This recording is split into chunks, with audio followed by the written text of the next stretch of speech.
साथियों नमस्कार। पटना बिहार से मैं अमिताभ कुमार दास, आईपीएस 94 बैच, और आप देख रहे हैं मेरा अपना यूट्यूब चैनल दास बोले बिंदास। क्योंकि जब बुज़दिलों ने मुंह में दही जमा लिया हो तो दास का बिंदास बोलना जरूरी हो जाता है। साथियों, खबर यह है कि कुंभ मेला से मशहूर हुई लड़की मोनालिसा ने अपने मुस्लिम बॉयफ्रेंड से, मुस्लिम आशिक से शादी रचा ली है। और इसके लिए मैं मोनालिसा और उसके शौहर को बहुत बहुत मुबारक पेश करता हूं। एक रोचक और ज्ञानवर्धक वीडियो है, इसे आखिर तक दिल थाम कर देखिए। साथियों, कहानी शुरू से शुरू करते हैं। पिछले साल यानी 2025 में यूपी के प्रयागराज में यानी इलाहाबाद में कुंभ मेला लगा था। कुंभ मेला जो है वो हिंदुओं का सबसे बड़ा धार्मिक मेला यानी रिलीजियस फेयर होता है। कहते कुंभ का मतलब घड़ा होता है, और कहते हैं कि कुंभ में अमृत भरा हुआ था यानी नेक्टर, और वो अमृत 4 जगहों पर गिरा था। उन्हीं 4 जगहों पर कुंभ मेला का 12-12 सालों पर आयोजन होता है। तो ये कुंभ मेला पिछले साल लगा था इलाहाबाद यानी प्रयागराज में, और उसमें लाखों करोड़ों लोग आए थे। उस कुंभ मेला में मोनी भोसले नाम की एक लड़की भी आई थी। मोनी भोसले मध्य प्रदेश की रहने वाली है, एक छोटा सा शहर है महेश्वर, वहीं की रहने वाली है। और मोनी भोसले को ज्यादा लोग मोनालिसा के नाम से जानते हैं। ये जो मोनालिसा थी, ये कुंभ मेला में रुद्राक्ष के माले बेच रही थी। अब आप पूछेंगे कि ये रुद्राक्ष क्या होता है? तो रुद्र का मतलब होता है भगवान शंकर, लॉर्ड शिवा को रुद्र कहते हैं, और अक्ष कहते हैं आंसू को, टीयर्स को। मतलब रुद्राक्ष का मतलब हुआ भगवान शिव के आंसू, टीयर्स ऑफ लॉर्ड शिवा। और नेपाल में जो हमारा पड़ोसी मुल्क है, वहां रुद्राक्ष की बहुत खेती होती है, और रुद्राक्ष की बहुत ज्यादा धार्मिक महत्ता है, रिलीजियस इंपॉर्टेंस है। और बहुत लोग रुद्राक्ष की माला पहनते हैं, जैसे इंदिरा गांधी भी रुद्राक्ष की माला गले में पहना करती थी। रुद्राक्ष भी कई किस्म के होते हैं। एक मुखी रुद्राक्ष को बहुत दुर्लभ माना जाता है, बहुत रेयर माना जाता है। तो ये मोनालिसा जो थी वो कुंभ मेला में आकर रुद्राक्ष के माले बेच रही थी। अब इस मोनालिसा की शक्ल सूरत काफी हटकर थी। मतलब इसकी आंखें एकदम नीली नीली आंखें थी, शक्ल सूरत भी बहुत, जो कहते हैं नाक नक्श, वो भी काफी तीखे थे। और इसने मीडिया वालों का ध्यान खींच लिया। आजकल सोशल मीडिया का जमाना है, तो इसकी तस्वीरें पूरे इंटरनेट पर, पूरे सोशल मीडिया पर तैरने लगी। और समझिए ये रातों रात इंटरनेट की सेंसेशन बन गई, सनसनी बन गई सोशल मीडिया की, और रातों रात समझिए इसकी जिंदगी बदल गई। तो मोनालिसा को उसके बाद क्या हुआ कि मॉडलिंग के ऑफर्स मिलने लगे कि आप मॉडलिंग कीजिए हमारे सामान का। फिल्मों के ऑफर्स मिलने लगे। इसने एक फिल्म में काम भी किया जिसका नाम है द डायरी ऑफ मणिपुर, और इस फिल्म के निर्देशक थे, डायरेक्टर थे सनोज मिश्रा। और धीरे धीरे मोनालिसा के अच्छे दिन आ गए। फिर उसने दूसरी भाषाओं के भी फिल्म, साउथ इंडियन फिल्मों में भी काम करना शुरू किया।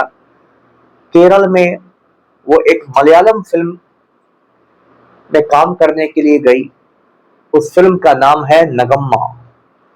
नगम्मा के सेट पर ही शूटिंग के दौरान मोनालिसा की मुलाकात हुई फरमान खान नाम के एक एक्टर से। ये जो फरमान खान है, ये मूल रूप से उत्तर प्रदेश के बागपत का रहने वाला है।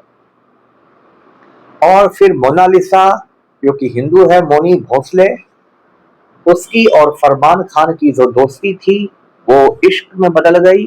मोहब्बत में बदल गई और फिर कुछ दिनों पहले दोनों ने जाकर तिरुवनंतपुरम, जो केरला की राजधानी है, दारुल हुकूमत है, तिरुवनंतपुरम के एक मंदिर में जाकर, टेंपल में जाके शादी कर ली। एक दूसरे को जयमाल पहना दिया, वरमाल पहना दिया, दोनों एक दूसरे के हो गए, दूल्हा दुल्हन बन गए। अब इसका मोनी भोसले की जो फैमिली के लोग हैं, खास के जो उसके पिता हैं, अब्बा हुजूर हैं जय सिंह भोसले, उन लोगों ने इसका विरोध किया, इसकी मुखालफत की। तो मोनालिसा और फरमान खान दोनों एक पुलिस स्टेशन पहुंच गए तिरुवनंतपुरम में, और उन्होंने पुलिस से कहा कि हमें सिक्योरिटी चाहिए, हिफाजत चाहिए। पुलिस ने पता किया तो मोनालिसा बालिग निकली, एडल्ट। तो आप जानते हैं कि हिंदुस्तान का जो आइन है, जो भारत का संविधान है, वो 18 साल की लड़की को और 21 साल के लड़के को अपनी मर्जी से शादी करने का परमिशन देता है। उसको प्रेसिडेंट ऑफ इंडिया भी नहीं रोक सकता है। तो पुलिस स्टेशन ने कहा कि ठीक है, आपने कानूनी रूप से शादी की है, कोई दिक्कत नहीं है। लेकिन इसके बाद जो एक होता है, सोशल मीडिया पर एक बहस छिड़ गई, और जो इस मुल्क में नफरती चिंटू लोग हैं, जिनके दिमाग में गोबर और गोमूत्र की प्रचुर मात्रा है, काऊ डंग और काऊ यूरिन की, वो लोग बिल्कुल मोनालिसा पर तिल पड़े और कहने लगे कि इसने ये कर दिया, वो कर दिया, इसने ये लव जिहाद का शिकार हो गई, इसने मुसलमान से शादी कर ली, ये वो तरह तरह की बातें, जहर की उल्टी नफरत की बातें। तो ऐसे नफरती चिंटुओं को मैं कहता हूं कि ये समय किसी को गालियां देने का नहीं है, ये समय मुबारक देने का है। क्योंकि शादी जो होती है वो बिल्कुल किसी का पर्सनल चॉइस है, व्यक्तिगत चॉइस है। हम लोग बचपन से सुनते आए हैं कि मियाँ बीवी राजी तो क्या करेगा काजी। तो यदि एक बालिग मर्द और एक बालिग औरत दोनों अपनी मर्जी से मोहब्बत करके शादी करते हैं, तो इसमें किसी भी तीसरे के पेट में दर्द नहीं होना चाहिए। ये उनका पर्सनल चॉइस है और उसका स्वागत किया जाना चाहिए, वेलकम होना चाहिए। दूसरी बात यह है कि ये लव जिहाद की बात बिल्कुल बकवास है। ऐसा हमेशा से हिंदुस्तान में होता आया है कि हिंदू लड़की ने मुसलमान से शादी की है, मुसलमान लड़की ने हिंदू से शादी की है, क्योंकि मोहब्बत कोई जाति धर्म देखकर नहीं की जाती है। यदि मोहब्बत भी जाति धर्म देखकर की जाने लगे तब तो वो कैलकुलेशन हो जाएगा, हिसाब किताब हो जाएगा, गणित हो जाएगा, तब फिर वो मोहब्बत नहीं रह जाएगी। और बहुत कामयाब शादियां हुई हैं, इस तरह की भी शादियां। मैं कुछ कामयाब शादियों का जिक्र करता हूँ। शर्मिला टैगोर का आपने नाम सुना होगा, हिंदी फिल्मों की, बंगला फिल्मों की एक बहुत बड़ी हीरोइन है। और शर्मिला टैगोर ने शादी की थी पटौदी के नवाब से, जिनका नाम था मंसूर अली खान, और जो हिंदुस्तान की क्रिकेट टीम के कप्तान हुआ करते थे, जिनका बेटा है सैफ अली खान। शर्मिला टैगोर हिंदू हैं, टैगोर परिवार, रविंद्रनाथ टैगोर के परिवार की हैं। नवाब पटौदी जो थे, मंसूर अली खान, वो मुसलमान थे। ये शादी आज से लगभग 60 बरस से पहले हुई, और दोनों की बहुत कामयाब शादी रही। न कभी दोनों में तलाक हुआ, न कोई झगड़े की खबर आई, और बॉलीवुड की सबसे कामयाब शादियों में उसको माना जाता है। इसी तरह नरगिस और सुनील दत्त की शादी को लीजिए। नरगिस जो थी वो मुसलमान थी, और सुनील दत्त आप जानते हैं हिंदू थे। लेकिन नरगिस और सुनील दत्त ने मोहब्बत से शादी की और बहुत ही कामयाब उनकी शादी रही। आखिर तक नरगिस ने सुनील दत्त का साथ निभाया। और अभी हाल में शत्रुघ्न सिन्हा जो है, बिहारी बाबू जिनको कहते हैं, उनकी बेटी सोनाक्षी सिन्हा ने जहीर इकबाल से शादी की है। उन लोग की शादी भी ठीक से चल रही है। इस तरह की बहुत शादियां होती है, और सिर्फ बॉलीवुड में नहीं, बाहर भी शादियां होती है। एक शादी के बारे में मैं आपको बताता हूँ। जब भगत सिंह जेल में थे, अंग्रेजों ने उन्हें जेल में डाल दिया था, तो उन दिनों हिंदुस्तान अंग्रेजों का गुलाम था, और इसलिए लाहौर हाईकोर्ट का कोई भी वकील भगत सिंह का मुकदमा लड़ने से डर रहा था। लेकिन आसफ अली नाम के एक मुसलमान वकील थे, उन्होंने कहा कि मैं भगत सिंह का मुकदमा लड़ूंगा। और भगत सिंह का मुकदमा आसफ अली ने लड़ा, और वो भगत सिंह को बचा तो नहीं सके, भगत सिंह तो शहीद हो गए, लेकिन आसफ अली पूरे हिंदुस्तान के हीरो बन गए। तो उस समय अरुणा गांगुली नाम की एक ब्राह्मण लड़की हुआ करती थी। उसने कहा कि मैं तो आसफ अली से ही शादी करूंगी, इसी बहादुर शख्स से मैं शादी करूंगी। लोगों ने बहुत अरुणा गांगुली को समझाया, क्योंकि उस समय अरुणा गांगुली की उम्र थी 20 साल और आसफ अली की उम्र थी 40 साल, दुगनी उम्र के थे। और अरुणा गांगुली ब्राह्मण थी, हिंदू थी, लेकिन अरुणा गांगुली ने कहा कि मैं जब भी शादी करूंगी आसफ अली से शादी करूंगी, और अंत में उन लोग की शादी हुई भी। और शादी के बाद अरुणा गांगुली अरुणा आसफ अली कहलाई और उसने जंगे आजादी में हिस्सा लिया, और आगे चल के अरुणा आसफ अली को भारत रत्न मिला, जो हिंदुस्तान का सबसे ऊंचा ऑनर है। और ये जो आसफ अली हैं, ये अमेरिका में इंडिया के पहले एम्बेसडर बनाए गए, पहले राजदूत बनाए गए।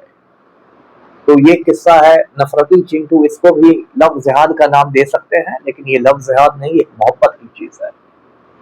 और अपनी बात मैं करूं कि सन 2010 में मैंने भी अपने एक कजिन की शादी, एक मौसेरी बहन की शादी एक मुस्लिम लड़के से करवाई। उसका किस्सा भी आपको सुनाता हूं। उन दिनों में पटना में बेली रोड पर आईपीएस ऑफिसर्स मेस है, उसमें रहा करता था।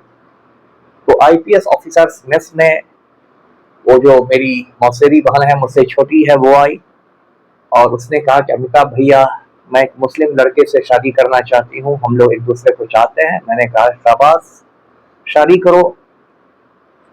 और मैंने कहा कि शादी कोर्ट में करो, रजिस्ट्रार के ऑफिस में, स्पेशल मैरिज एक्ट के तहत, विशेष विवाह अधिनियम के तहत। फिर उसके पास रेजिडेंशियल सर्टिफिकेट नहीं था, आवासीय प्रमाण पत्र नहीं था, तो मैंने अपने लेटर पैड पर लिख के दे दिया कि ये जो है लड़की वो यहाँ की रहने वाली है, तो उसका आवासीय प्रमाण पत्र बन गया। और फिर दिलचस्प बात है कि वो मेरी मौसेरी बहन और वो मुस्लिम लड़का दोनों जब शादी करने गए स्पेशल मैरिज एक्ट के तहत पटना में, तो ऐसी शादियों में 3 गवाहों की जरूरत होती है, 3 विटनेस बनते हैं। तो उसमें 3 में से 2 गवाह जो थे वो मेरे ही बॉडीगार्ड्स थे, मेरे ही अंगरक्षक थे। तो इस तरह उन लोग की शादी 2010 में हुई और 15 साल से ज्यादा शादी के बीत गए हैं। दोनों बहुत हंसी खुशी से रह रहे हैं। कहने का मतलब कि शादी में सिर्फ मोहब्बत देखी जानी चाहिए, कोई धर्म और जाति नहीं देखनी चाहिए। अब धर्म जाति देखने वालों का क्या हाल होता है वो भी सुन लीजिए। एक जसोदा बेन नाम की गुजराती महिला थी, उसने शादी कर ली नरेंद्र मोदी से, अपनी ही जाति में, अपने ही धर्म में।